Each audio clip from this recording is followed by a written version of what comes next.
کی خدمت میں نفس امارہ، نفس لوامہ، نفس مطمئنہ کے جو درجات ہیں وہ میں نے آپ کی خدمت میں عرض کی تھی، اور میں نے آپ کی خدمت میں حضرت یوسف علیہ السلام کے قصہ سے متعلق آپ کی اس شان و شوکت کو عرض کیا تھا جو اللہ تعالیٰ نے آپ کو جیل سے واپسی پر عطا فرمائی۔ اللہ پاک نے فرمایا وما ابرئ نفسی ان النفس لامارۃ بالسوء الا ما رحم ربی۔ حضرت یوسف علیہ السلام کا قول اللہ پاک نے فرمایا یا یہ زلیخا کا قول ہے، لیکن قریب تر یہ ہے کہ یہ قول حضرت یوسف کا ہے۔ آپ نے فرمایا میں نہیں کہتا کہ میں اپنے نفس کو بے قصور نہیں کہتا، اور میں نے آپ کو یہاں عرض کی تھی، دوبارہ دہرا رہا ہوں کہ اللہ کے نبی اپنے اختیار سے گناہوں سے پاک ہوتے ہیں، بے بس نہیں ہوتے، یہ یاد رکھیے گا۔ اگر بے بس ہوں تو پھر تو کوئی اختیار نہ رہا، پھر تو نیکی والے کو نیکی کا فائدہ نہیں، برائی والے کو برائی کا فائدہ نہیں، جب وہ بے اختیار ہے۔ اللہ تعالیٰ نے بندے کو اختیار دیا ہے، اس کو راستے دکھائے ہیں، بندے یہ اچھا رستہ ہے، یہ برا رستہ ہے، تیری مرضی، جس رستے کو تو چن لے۔ عقل ہم نے تجھ کو دی ہے، فراست ہم نے تجھ کو دی ہے، سمجھ تجھ کو۔ تمام جانداروں میں جتنے اللہ تعالیٰ نے پیدا کیے میرے بھائیوں، ان میں واحد ایک انسان ہے جس کو اللہ تعالیٰ نے عقل اور شعور عطا کیا ہے، اور اسی لیے اس کو اپنا نائب بنایا ہے، اس کو اپنا خلیفہ اور اپنی پہچان کا ذریعہ بنایا ہے۔ تو اسی لیے اللہ تعالیٰ نے فرمایا وما ابرئ نفسی ان النفس لامارۃ۔ حضرت یوسف علیہ السلام نے فرمایا نفس امارہ کا تو کام یہی ہے کہ وہ برے کاموں پہ بندے کو اکساتا ہے، لیکن اللہ کے پاک نبی اس چیز سے اپنے اختیار سے پاک ہوتے ہیں۔ اللہ کے دیو اختیار بھی اللہ کا دیا ہوتا ہے، اور اسی کی دی ہوئی توفیق ہوتی ہے، اور اللہ تعالیٰ کے دیے ہوئے اختیار سے یہ گناہوں سے پاک ہوتے ہیں۔ فرمایا الا ما رحم ربی، بچتا وہی ہے جس پر اللہ رحم کرے، اور یوسف ان لوگوں میں شامل تھے جن پر اللہ نے رحم کیا۔ توجہ آپ کی اور طرف ہے بھائیو۔ اللہ نے فرمایا ان ربی غفور الرحیم، آپ نے فرمایا میرا رب غفور بھی ہے، میرا رب رحیم بھی ہے۔ وقال الملک ائتونی بی استخلص لنفسی، فرمایا بادشاہ نے کہا اسے میرے پاس لے آؤ، میں اسے اپنے لیے مخصوص کرتا ہوں۔ حضرت یوسف علیہ السلام کو بادشاہ نے جب اپنے پاس بلایا، اب تفصیل لمبی ہو جائے گی، میں مختصر عرض کروں۔ آپ نے اس کو جب وہ آپ کے پاس اس کے پاس آئے تو آپ نے اس کو وہ ساری کی ساری خواب کی تعبیر دوبارہ دہرائی، اور بڑے مفصل طریقے سے دہرائی کہ بادشاہ حیران رہ گیا۔ جب بادشاہ حیران رہ گیا اور آپ کی تعبیر سے اتنا جو ہے آپ کی تعریف کا معترف ہوا کہ جناب من اس نے سوچا کہ اب میں کس کو بناؤں اپنے اس سارے کام کا نگہبان، کون ایسا بندہ ہو۔ جب اس نے نگاہ دوڑائی تو اس نے اپنے حواریوں میں، اپنے درباریوں میں ایسا بندہ نہ نظر آیا جو محافظ بنے تو نگہبان اچھا ہو، اور اگر وہ تدبیر کرے تو علم والا اچھا ہو۔ اس نے ہر طرف دیکھا، دوڑائی۔ بعض علماء کرام نے فرمایا اس بات کو، اس تعبیر کو، اور اس جب یوسف علیہ السلام کو اقتدار ملا، اس کے درمیان 1 سال کا پورا سال گزر گیا۔ بادشاہ آپ کو اکرام میں رکھا، اپنے گھر میں رکھا، اور آپ کو اپنے جو ہے دربار میں رکھا، اور 1 سال تک سوچ و بچار کرتا رہا۔ اس سے حضرت یوسف علیہ السلام کی وجاہت واضح ہوتی ہے۔ اللہ اکبر، کہ جب کہیں سے کچھ کام نہ بنے تو اللہ کے انبیاء کی طرف سے پھر اللہ کام بنواتا ہے۔ 1 سال تک بادشاہ انتظار کرتا رہا، دیکھتا رہا یہ میرا وزیر اچھا ہے، یہ میرا حاکم اچھا ہے، یہ میرا فلانا نوکر اچھا ہے، پر 1 سال تک اسے کوئی نظر نہیں آیا۔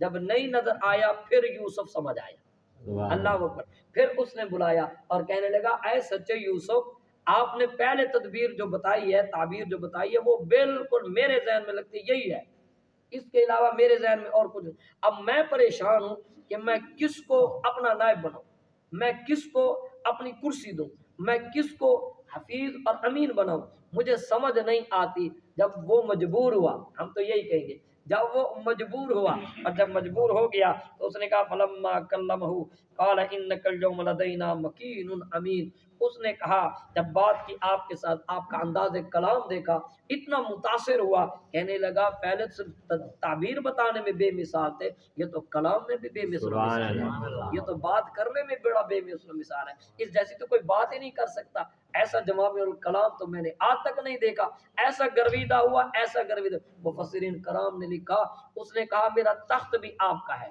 میرا تاج بھی آپ کا ہے۔ اس نے آپ کے لیے ایک بہت بڑی محفل سجوائی، بہت بڑا جلسہ منعقد کیا، بہت اپنے عمراء، اپنے وزراء کو بلایا، اور سب کو بلانے کے بعد حضرت یوسف علیہ السلام کے سر پر اپنا تاج رکھا، سونے کی کرسی آپ کے لیے بچھوائی، اور آپ کے پاؤں میں سونے کی جوتی پہنوائی، اور آپ کے اس منبر پر، جس پر اس تخت پر آپ بیٹھے تھے، اس میں یاقوت اور جواہر جڑوائے، اور جڑوا کے پھر آپ کو وہاں بٹھایا، اور کہنے لگا میرے ملک کے بادشاہ بھی تم، اب آپ میرے تابع نہیں، میں آپ کے تابع، یہ ملک بھی آپ کے حوالے ہے، خزانے بھی۔ وہ کتفیر کو اس نے، جو عزیز مصر تھا، وہ اس کو پتا چلا نا کہ اسی کے گھر سے حضرت یوسف علیہ السلام پر تہمت لگی، بات کسی کے گھر سے آئی، تو وہ غصے ہوا، اور اس غصے میں آ کر اس نے کتفیر کو معزول کیا، اس کے سارے جو خزانے تھے وہ منجمد کر دیے، اور اس کو وہ آخری وقت میں بھیک مانگا کرتا تھا،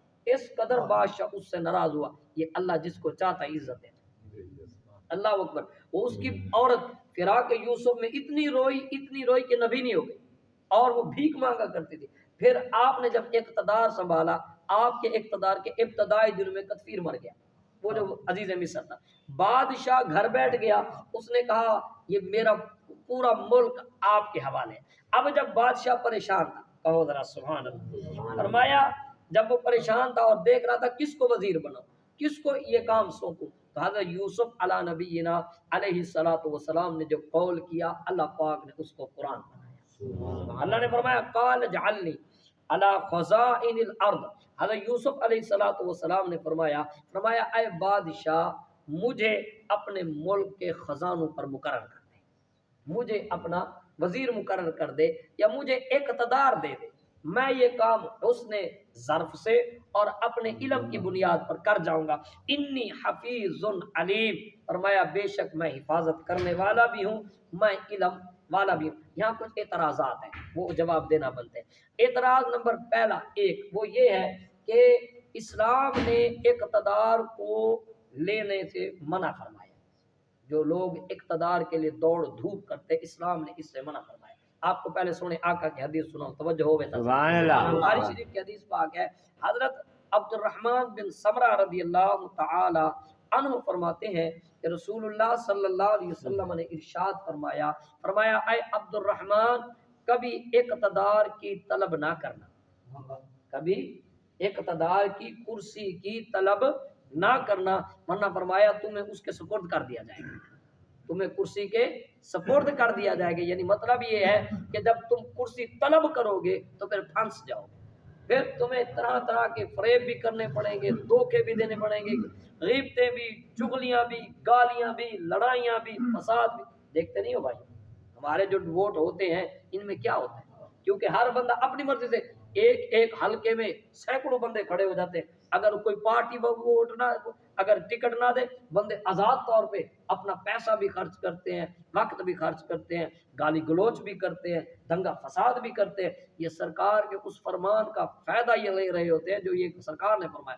سرکار نے فرمایا اگر تم نے اقتدار کو خود طلب کیا، توجہ کہنی آتا رہی، تو پھر سرکار نے فرمایا عبد الرحمن تمہیں اس کے سپرد کر دیا جائے گا، اور فرمایا اگر تمہیں اقتدار دے دیا جائے، اب یہ یوسف علیہ السلام کو اقتدار دیا گیا، تو فرمایا جب اقتدار تمہیں دیا جائے گا تو فرمایا پھر اللہ تعالی تمہاری غیب سے مدد فرمائے گا۔ اسی طرح ابو موسیٰ اشعری رضی اللہ تعالی، ایک اور حدیث پاک روایت ہے، آپ فرماتے ہیں سرکار میں اپنے دو ساتھیوں کے ساتھ، آپ اشعری قبیلے کے ساتھ تعلق رکھتے ہیں، تو فرماتے ہیں میرے ساتھ دو شخص آئے، مجھے ان کے دل کے حالات پتہ نہیں تھے، وہ میرے ساتھ آئے، میں اپنے محبوب پاک صلی اللہ علیہ وسلم کی زیارت کے لیے آیا تھا، میں تو سرکار کی زیارت کے لیے آیا، میرے دل کی تو کیفیت کچھ اور تھی کہ مدینے والے کی زیارت کروں۔ فرمایا جب ہم وہاں پہنچے تو ان دو اشخاص جو میرے ساتھ آئے تھے انہوں نے آقا صلی اللہ علیہ وسلم کی خدمت میں عرض کی یا رسول اللہ ہمیں فلاں علاقے کا حاکم بنا دیجیے، فلاں چیز کا ہمیں مالک بنا. آقا صلی اللہ علیہ وسلم نے ارشاد فرمایا, توجہ کہنی یار پڑی, سرکار فرمایا جو ہم سے اقتدار طلب کرے گا ہم نہیں دیں گے اسے, جو ہم سے اقتدار طلب کرے گا ہم اس کو اقتدار نہیں دیں گے. اب یہاں بات کیونکہ یوسف علیہ السلام پہ اعتراض آ رہا ہے تو جواب بنتا ہے کہ یوسف علیہ السلام سرکار کہہ رہے ہیں کہ ہم اقتدار نہیں دیں گے, اور یوسف علیہ السلام اقتدار طلب کر رہے ہیں, کیونکہ تمام انبیاء کی جو نبوت کا خاصہ ہے وہ ایک ہی ہے, تو پھر یوسف علیہ السلام نے کیوں طلب کیا؟ سنو, شریعت کہتی ہے جب کوئی کسی کام کا اہل کرنے والا موجود ہی نہ ہو, جب کسی کام کا اہل موجود ہی نہ ہو تو پھر شریعت اس پر واجب کرتی ہے کہ وہ اس کام کے لیے کوشش کرے جب دیکھے کہ اس کا حسن تدبیر کرنے والا کوئی نہیں ہے. ایک وجہ یہ ہے کہ ہو سکتا ہے یوسف علیہ السلام کی شریعت میں یہ جائز ہو, اگر بالفرض ہم کہیں ان کی جائز نہ بھی ہو تو پھر جو کام نااہل لوگوں کے حوالے کرنے کے بہتر ہے کہ بندہ دیکھے کہ جب نااہل آدمی آئے گا تو بگاڑ پیدا ہوگا, اس لیے اس وقت میں اس اقتدار کو, اس کام کو, اس منصب کو لے لینا بندے کے لیے واجب کا مقام رکھتا ہے. اب یوسف علیہ السلام حسن تدبیر سے اور اللہ کے دیے ہوئے علم سے یہ دیکھ رہے تھے کہ اس ملک کا نظام چلانے والا کوئی نہیں ہے, تو آپ نے اس وقت اپنے آپ کو پیش کیا اور آپ نے فرمایا قال اجعلنی علی خزائن الارض, اے بادشاہ مجھے اپنے ملک کے خزانوں پر مقرر کر دے, انی حفیظ علیم, بے شک میں حفاظت کرنے والا بھی ہوں, خوب علم والا بھی ہوں. اللہ بادشاہ پہلے مطرب تھا اور تو وہ چاہتا تھا کہ یوسف کی زبان سے نکلے, ہو سکتا ہے یہ اللہ تعالیٰ کی طرف سے وہی ہو, ان کو وہی ہو کہ اللہ نے فرمایا یوسف آپ کہیے, آپ کو ہم اقتدار دینا چاہتے ہیں. اللہ بادشاہ نے کیا کیا, کرسی آپ کے حوالے کر دی اور بادشاہ گھر بیٹھ گیا, بادشاہ گھر بیٹھ گیا. حتیٰ کہ روایات میں آیا جب قحط پڑا تو بادشاہ حضرت یوسف علیہ السلام نے باورچی سے حکم جاری کیا, فرمایا بادشاہ کو بھی صبح کو کھانا دوپہر کے ٹائم میں دینا تاکہ اس کو بھی پتہ چلے بھوک کیا ہوتی ہے, اس کو بھی پتہ چلے غربت کیا ہوتی ہے. تو فرمایا 7 سال جب شروع ہوئے, پہلے سال میں لوگوں نے اپنے سارا مال بیچا, اپنا جو کچھ نہ کرتا سارا کچھ اس کے عوض گلا. دوسرے سال انہوں نے اپنا جو ہے اپنے مال مویشی یعنی ہر طرح کی انہوں نے مال بھی بیچ دیا, اپنی غلام بھی دے دیے, اپنا نقد مال بھی دے دیا, اپنے گھر بھی بیچ دیے, حتیٰ کہ اپنی اولاد کو بھی حضرت یوسف علیہ السلام کا گروی رکھ دیا اور یعنی غلام بنوا لیا, اور اسی طرح اپنے غلام باندھیا سب کچھ. آخری سال جب 7واں آیا تو اپنے آپ کو بھی لوگوں نے پیش کر دیا اور بدلے میں صرف غلہ, صرف کھانے کے لیے چاہیے تھا. اللہ اکبر کبیرہ. جب یہ بات آئی, ایک وقت ایسا آیا کہ حضرت یوسف علیہ السلام کو اللہ نے یہ عزت دی, آپ اس کے کال اور سفید سب کے مالک بن, ملک کے شرق غرب سب کے سارا کا سارا ملک آپ کا غلام ہو گیا. اور حسن تدبیر ایسی تھی کہ ہر سال آپ غلے کو تقسیم کرتے رہے اور لوگوں کو کھلاتے رہے. اللہ اکبر. اللہ قرآن میں کیا فرماتا ہے, کہو سبحان اللہ, سبحان اللہ. کذالک مکننا, اسباب پیدا فرماتا ہے, برکت کسی کو دیتا ہے جی. ابھی اسباب پیدا ہونے سے عزت کس کو مل رہی ہے؟ یوسف علی نبینا علیہ السلام کو, جس نے امتحان دیا اب برکت کی باری آئی. فرمایا وَكَذَلِكَ مَكَّنَّا لِيُوسُفَ فِي الْأَرْضِ, فرمایا اس طرح ہم نے یوسف علیہ السلام کو اقتدار دیا. يَتَبَوَّأُ مِنْهَا حَيْثُ يَشَاءُ, وہ جہاں چاہتے تھے چلتے پھرتے, یعنی پورا ملک ان کے پاؤں کے نیچے تھا. اللہ اکبر. جب دیکھا نا اب کریم ہوتے ہیں, کریم بڑے کریم ہوتے ہیں. ہمیشہ جب جو نسل کا آدمی ہوتا ہے نا, یا عزت دار آدمی ہوتا ہے, اس کو عزت مل جائے تو پھر بھی وہیں کھڑا رہتا ہے, اور اگر کچھ نہ رہے تو پھر بھی اپنے قدموں پہ کھڑا رہتا ہے. وہ اپنے قدموں سے نہیں ڈگمگاتا. یہ نہیں ہے کہ اللہ نے 4 پیسے دیے تو پھر بندے کو بندہ نہیں سمجھتا ہے جی. اللہ اکبر کبیرہ. جب آپ کو سب کچھ مل گیا, آپ نے ایک دن بادشاہ کو بلایا اور اس سے کہا یہ دیکھو جی یہ دستاویزات ہیں, لوگوں کا مال بھی ہمارے پاس ہے, لوگوں کی جانیں بھی ہمارے پاس, لوگوں کے مویشی بھی, لوگوں کے بچے بھی, لوگوں کے غلام بھی, یعنی ہر چیز اہل مصر کے آج ہمارے پاس ہے. اب تمہارا کیا فیصلہ؟ اس نے کہا جیسے یوسف آپ چاہو گے ویسے کر دو. اب سننا, جملہ بڑا اہم ہے, سننا. جب انہوں نے کہا جی جیسے آپ چاہو ویسے کر دو, آپ نے فرمایا میں تجھے گواہ بناتا ہوں اور اپنے اللہ کو گواہ بناتا ہوں, میں نے ان سب کو آج آزاد کر دیا, غلہ بھی دے دیا, مال بھی واپس کر دیا، مویشی ہر چیز واپس کر دی، کسی چیز کی بھی طلب یوسف علیہ السلام نے نہیں رکھی۔ اللہ نے فرمایا نصیب برحمتنا من نشاء، اونچا اونچا بولو سبحان اللہ۔ فرمایا ہم جسے چاہتے ہیں اپنی رحمت سے حصہ عطا فرماتے ہیں۔ ولا نضيع اجر المحسنین، نیکی اختیار کرنے والے، اچھی خصلت والے، نیک کام کرنے والے، فرمایا ہم ان کے اجر کو کبھی ضائع نہیں کرتے۔ بل اجر الاخرۃ خیر للذین آمنوا وکانوا یتقون، اور فرمایا جو ایمان لے آئے، اللہ سے ڈرے، تو ان کے لیے آخرت میں اللہ نے بہترین اجر رکھا ہے۔ کل انشاءاللہ اس آیت میں حضرت یوسف علیہ السلام کی وجہات اور آپ کی شان ہے کہ یہ جو تہمتیں آپ پر لگی تھی ان سب کا جواب اس آیت میں ہے۔ ٹائم ختم ہو گیا، انشاءاللہ عرض کریں گے تمام حضرات ایک مرتبہ علم شریف 3 مرتبہ کچھ نہیں، اللہ تعالیٰ